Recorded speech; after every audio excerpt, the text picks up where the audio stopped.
Reclutamiento y circulación de las élites políticas. Robert Putnam definió el reclutamiento político como el proceso a través del cual se selecciona entre los varios millones de ciudadanos socialmente favorecidos y políticamente motivados, incluido el estrato político, a aquellos que alcanzan posiciones de influencia significativa. Parte de este proceso ha quedado clarificado cuando más arriba he dibujado el perfil característico de las élites políticas. En ese perfil han aparecido algunos de los factores que favorecen notablemente la llegada a las élites políticas. Parece claro que haber nacido en ciudades, pertenecer a la clase media o media alta, haber cursado estudios universitarios, preferentemente en instituciones de élite, y ser hombre, son todos ellos rasgos que aumentan las posibilidades de poder alcanzar posiciones de élite política. Ahora bien, también es cierto que los rasgos señalados favorecen el ascenso no solo a la élite política, sino al conjunto de todas las élites, y que no todos los que poseen esas características llegan a posiciones de élite. La cuestión importante, por lo tanto, es conocer cuál es la vía o vías a través de las que se llega a la cumbre política.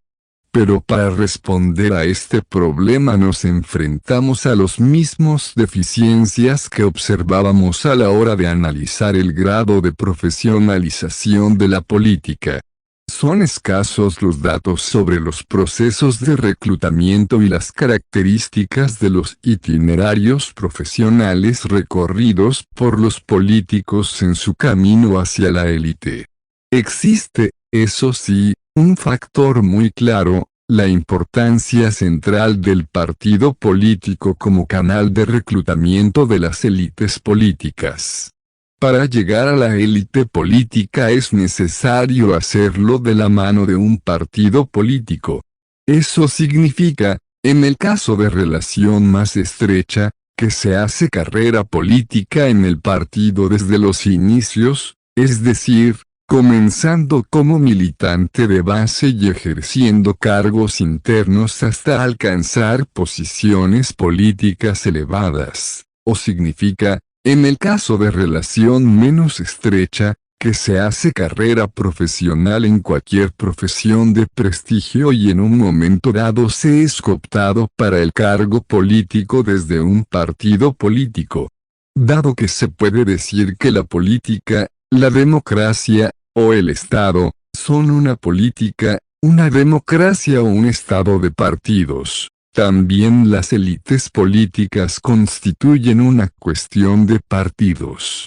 Es bien conocido que la importancia del partido como vía de acceso a la élite política ha sido aún mucho más importante en los sistemas comunistas del este de Europa.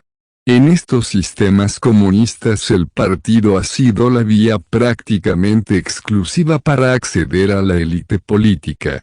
La diferencia entre los sistemas democráticos y comunistas quedaba bien ilustrada por Brzezinski y Huntington cuando señalaban que mientras casi todos los altos líderes norteamericanos tenían una carrera profesional aparte de la política, los líderes soviéticos hacían desde el principio su carrera exclusivamente en el partido que absorbía totalmente su dedicación en los países democráticos. Sin embargo, a pesar del control central partidos ejercen en la selección de la élite política, es cierto que la vía directa a través del partido como modo de acceso a la élite es solo una de las existentes.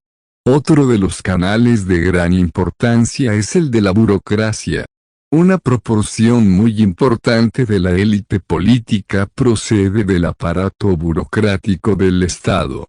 Salustiano del Campo, José Félix Tezanos y Walter Santi mostraban hace tiempo una interesante tabla comparativa de las ocupaciones de los parlamentarios españoles desde 1879 hasta 1979, en la que muestran el crecimiento histórico del peso de los funcionarios públicos y el mantenimiento de unos porcentajes altos en los años 70.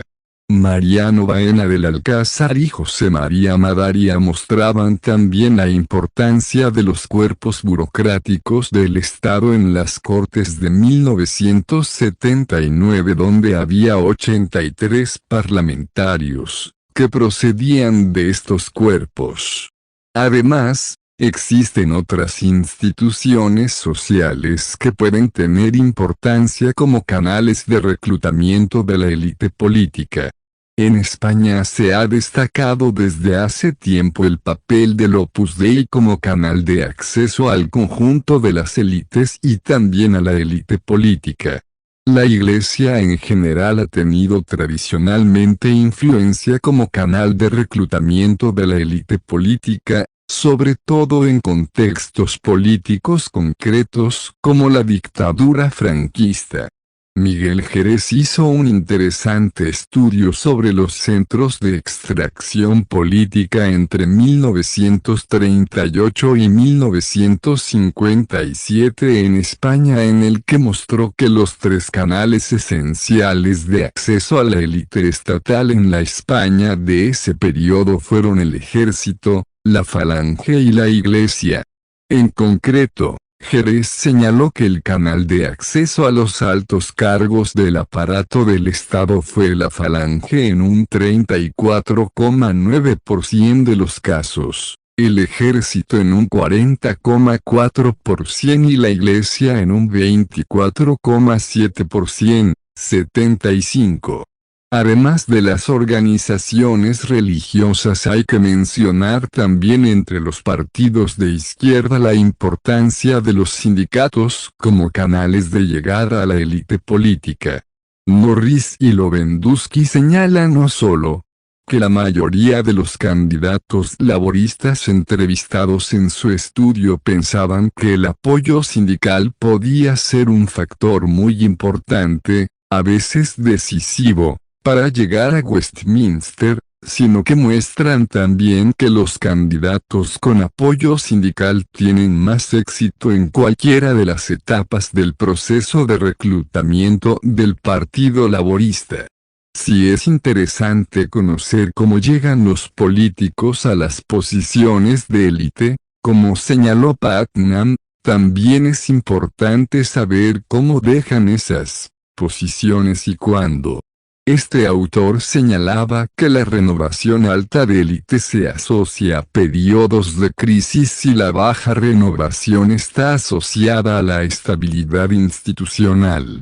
Además, la renovación de una élite dentro de una institución tiende a declinar a medida que la institución envejece. Existen, sin embargo, pocos datos para apoyar esta u otras generalizaciones. En España contamos con el trabajo de Juan Lins y Amando de Miguel sobre la élite de las Cortes entre 1943 y 1970, en el que ambos autores muestran que hay una continuidad básica de la élite a pesar de la aparente renovación de la Cámara. 78. Un contexto interesante para analizar la continuidad y cambio de las élites es el de las transiciones democráticas. Baena del Alcázar y García Madaria analizaron en este sentido el grado de continuidad de la élite franquista después de la transición a la democracia y constataron la importancia de la presencia de la élite política franquista en las Cortes de 1979, un 20% de los componentes de esta legislatura. La renovación de la élite política fue evidentemente alta en este periodo, pero, dadas las características pacíficas y pactadas de la transición, el grado de continuidad de la élite franquista fue importante. Al margen de los datos señalados, no existen investigaciones sobre las transformaciones en la composición de la élite española en la transición democrática. Se han emprendido algunas investigaciones para conocer las transformaciones de las élites en los países del este de Europa. El Centro Ruso para la Investigación de la Opinión Pública realizó una investigación en 1992 en la que entrevistó a 1.812 pertenecientes a la vieja y a la nueva élite. En los primeros análisis surgidos de esa investigación se afirma que hay una importante continuidad de la vieja élite en la Rusia actual. Un tercio de la nomenclatura del partido está en la actual élite estatal mientras que otro tercio ocupa posiciones en la élite económica, es decir, el grado de reproducción de la élite rusa es muy elevado, más elevado que en Hungría y Polonia, señala Natalia Ersova. Ahora bien, ¿qué efectos tiene la alta o baja circulación de la élite política? Cabe suponer, en primer lugar, que la alta circulación es signo de buen funcionamiento del sistema democrático que impediría la perpetuación de los líderes en el poder. Pero lo cierto es que en los sistemas democráticos estabilizados hay una tendencia al aumento del tiempo de permanencia de las élites políticas en el poder. La profesionalización de la democracia es la directa responsable de esta tendencia. Parece demostrado que la renovación de las élites facilitará actitudes favorables a cambios en las políticas, lo cual, claro está, puede ser positivo o negativo, dependiendo del punto de vista ideológico. Ahora bien, el alto grado de cambio origina también un problema, el de la inexperiencia de la élite, lo que, dada la creciente complejidad del sistema político, puede también tener algunos efectos negativos.